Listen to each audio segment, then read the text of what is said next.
Madame, monsieur, bonsoir. À la une de ce journal du lundi 10 septembre, le dossier Sodi Médical qui s'invite une fois de plus dans l'actualité. Cet après-midi, les 52 salariés avaient un rendez-vous crucial au tribunal de commerce de Troyes pour l'avenir de leur site. La décision a été reportée. Explication à suivre. Ce week-end, les habitants de la chapelle Saint-Luc ont été préparés à la chute des tours du quartier Sarail avec un spectacle haut en couleur. Des animations pour s'exprimer sur la vie et l'histoire de leur quartier en pleine rénovation. Et puis bien entendu, on reviendra sur l'événement phare du week-end, les 48 heures automobiles, 16e édition, est déjà historique par l'affluence et la météo ensoleillée.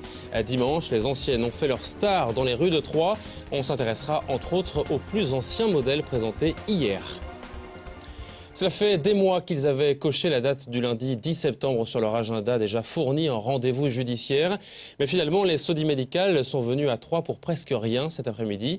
La décision du tribunal de commerce de Troyes a été reportée à mardi prochain.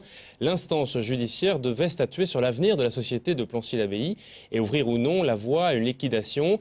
Une décision étonnante car le tribunal de commerce n'a pas, comme cela était pourtant annoncé en début d'année, attendu les décisions de la Cour de cassation pour se prononcer. Les précisions de maître Philippe Brun au micro de Damien Ardois.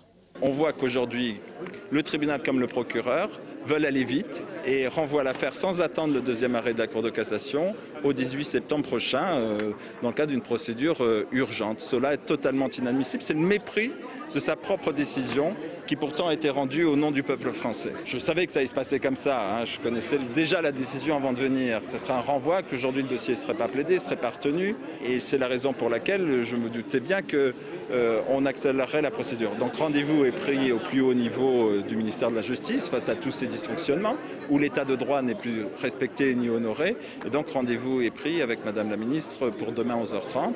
Elle va nous recevoir et donc on va lui expliquer quand même la gravité de la situation, non seulement pour les travailleurs Sodi Médical, mais au-delà des travailleurs Sodi Médical, c'est la mauvaise santé de l'état de droit qui est en cause. Et vous l'avez compris, les salariés seront donc reçus avec leur avocat demain en fin de matinée au ministère de la Justice à Paris. On connaît désormais les dates des vendanges dans la région Champagne et dans l'Aube, bien sûr. Elles ont été publiées samedi. Les premiers coups de sécateur 2012 ont été donnés ce matin à Buxeuil et Buxières-sur-Ars, presque un mois plus tard que l'an dernier. On aura l'occasion d'en reparler mercredi dans le journal avec un reportage à Celles-sur-Ours où les vendanges commencent dans le cœur du vignoble au bois. La commune compte près de 40 vignerons. C'est un site emblématique de la chapelle Saint-Luc. Il va bientôt changer de visage. Le quartier Sarail et ses tours vont être démolis. Pour s'y préparer, samedi soir à la chapelle Saint-Luc, une après-midi festive était organisée. D'ici 6 mois, en effet, ces tours finiront en gravat. Une opération prévue de longue date dans le cadre du gigantesque plan de rénovation urbaine. Reportage Martial Roche. C'est sous le soleil et en musique que la ville de la chapelle Saint-Luc et les habitants du quartier ont dit adieu aux tours Sarail ce samedi. Les 4 tours construites dans les années 60 au croisement du boulevard Sarail et de la rue Bernard-Palissy ne seront bientôt plus qu'un souvenir. C'était donc l'occasion pour ceux qui y avaient vécu de se retrouver avec une pointe d'émotion. Il y a eu beaucoup de choses qui se sont passées ici. D'ailleurs, c'est ce que je vous disais ici sur le terrain même où on est en train de discuter. C'était un des premiers terrains de football où on a commencé à jouer. Et on va dire que c'est très touchant, très touchant. D'autres habitants du quartier ont un point de vue plus terre à terre sur la question. Dès qu'on faisait venir des copains, tout ça, on leur disait que tu habitais près des tours Sarail, les tours en couleur, tout ça. Mais maintenant, ça va être un petit peu difficile parce qu'ils vont faire démonter 4 tours. Donc ça va être un petit peu difficile à se repérer maintenant. Tout au long de l'après-midi et jusqu'à la nuit tombée, les habitants ont donc pu profiter de plusieurs spectacles. Le concert kabyle de Jalamano, le funambule Didier Pasquette et les tangos de l'ensemble Variation ont empli les yeux et les oreilles du public. Ce sont ou des acteurs de la culture, des acteurs locaux, comme le groupe Jalamano, il est troyen. Monsieur Pasquette, le funambule, il est au bois. Nous avons l'orchestre Variation, sont des enfants des écoles de l'agglomération. Voilà. Et Penseur de prod, qui a décroché le marché du mapping vidéo, c'est un appel d'offres, est bien sûr au bois. À la nuit tombée, le battle de breakdance a désigné son vainqueur, avant la projection du film rassemblant les témoignages des habitants. Une façon de laisser aux gens de Sarail le dernier mot d'adieu. Les tours, quand j'en entends parler, des fois je leur dis aux gens arrêtez de parler comme ça, parce que je leur dis vous n'avez jamais vécu dedans et nous on n'a pas vécu ça. Donc c'est vrai que nous, déjà, ça nous met une mauvaise image pour nous parce qu'on a l'impression d'avoir été dans un quartier qu'il ne fallait pas bouger et tout ça. Moi, je peux vous assurer, j'ai laissé ma porte ouverte et j'ai jamais personne qui est rentré chez moi. Voilà, témoignage recueilli par Martial Roche avec cette projection monumentale sur la façade des tours. À Troyes, les travaux de curage du bassin de la préfecture sont bel et bien lancés. Vous le voyez, ils doivent durer en principe 40 jours. Au total, il s'agit d'enlever 25 000 mètres cubes de sédiments sur 3 mètres d'épaisseur. Ils serviront à revégétaliser une carrière à Juilly-sur-Sarthe, près de Bar-sur-Seine. L'opération n'avait pas été réalisée depuis 27 ans. Autant dire que c'est une opération rare qui suscite la curiosité des passants. Fin des travaux mi-octobre pour ce lieu prisé des promeneurs. Chaque année, début septembre, l'ouverture de la billetterie de la Maison du Boulanger à Troyes est un incontournable de la vie culturelle auboise. Samedi matin, ils étaient encore très nombreux rue Champeau pour venir chercher leurs billets pour l'année et tenter d'obtenir les meilleurs fauteuils pour les concerts ou pièces de théâtre. La saison s'annonce riche cette année encore. Et s'il est pourtant possible de réserver sur Internet ou par téléphone, les fidèles ne jurent que par le face-à-face. Certains ont la technique, c'est presque un concours. Écoutez ces habitués rencontrés par Martial Roche avant l'ouverture, avant 9h. On fait des relais, hein, on est malin. Ah, vous êtes organisé, vous? Bah, il y en a pas mal. Hein. Vous organisez les relais depuis quelle heure, là?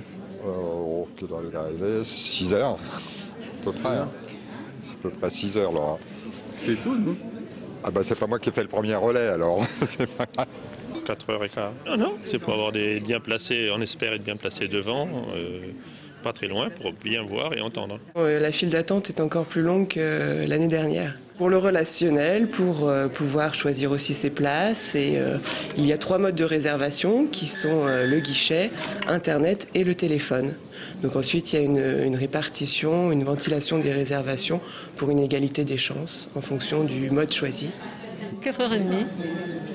Et j'espère toujours être la première et je ne suis jamais la première. Il y a toujours ces charmantes personnes qui viennent de très loin, qui sont déjà arrivées.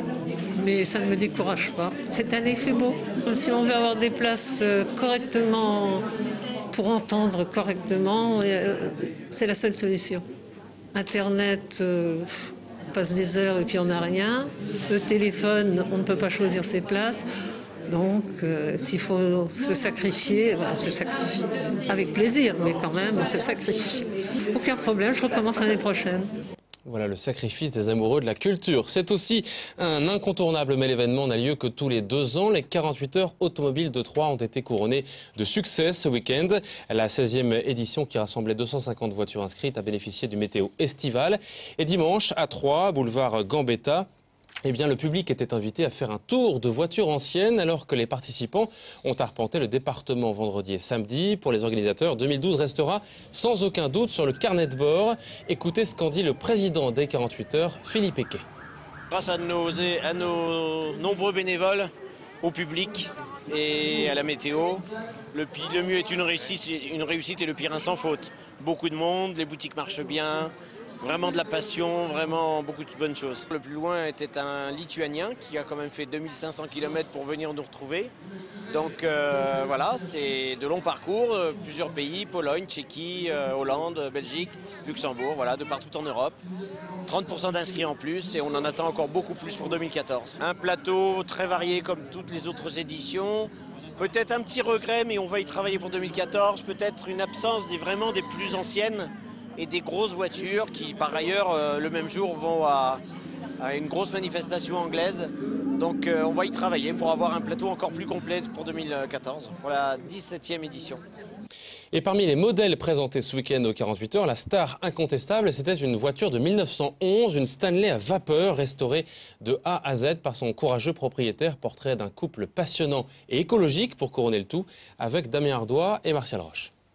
La doyenne du défilé de ce dimanche a fêté son centenaire en 2011. Son propriétaire est un collectionneur belge. Le bijou à 4 roues a fait la route par camion pour être spécialement présenté à ces 48 heures européennes. C'est une voiture américaine, de la marque c'est Stanley. Et donc c'est une voiture qui fonctionne à la vapeur. C'est-à-dire qu'il y a une chaudière à l'avant, en dessous de laquelle il y a un brûleur. Le principe est le même que dans une locomotive à vapeur, très rare en Europe. Le mode de combustion était classique pour les voitures des années 1910 outre-Atlantique.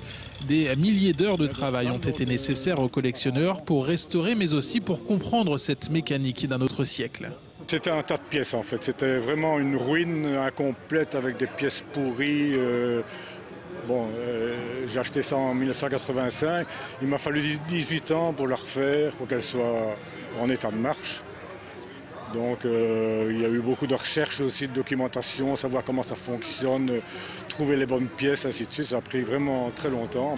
À 3, la voiture a séduit les pros de la mécanique, tout comme les amateurs. Vu son grand âge, la Stanley a été bichonnée. Une voiture de l'organisation l'a suivie tout le week-end pour assurer le plein d'eau tous les 50 km.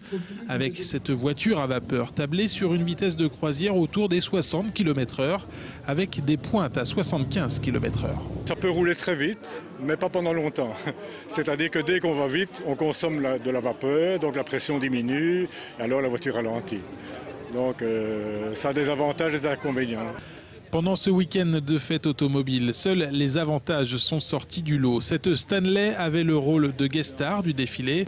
Les organisateurs espèrent attirer pour la prochaine édition beaucoup plus de véhicules de ce type anciens et inédits. Et rendez-vous maintenant en 2014. D'ici là, c'est la fin de ce journal. À suivre sur Canal 32, la météo avec Cécile Rich. Demain, dans le JT de Canal 32, une idée insolite de visite pour les journées du patrimoine. Dimanche, une fresque à Romilly-sur-Seine. Très belle soirée à tous et à demain.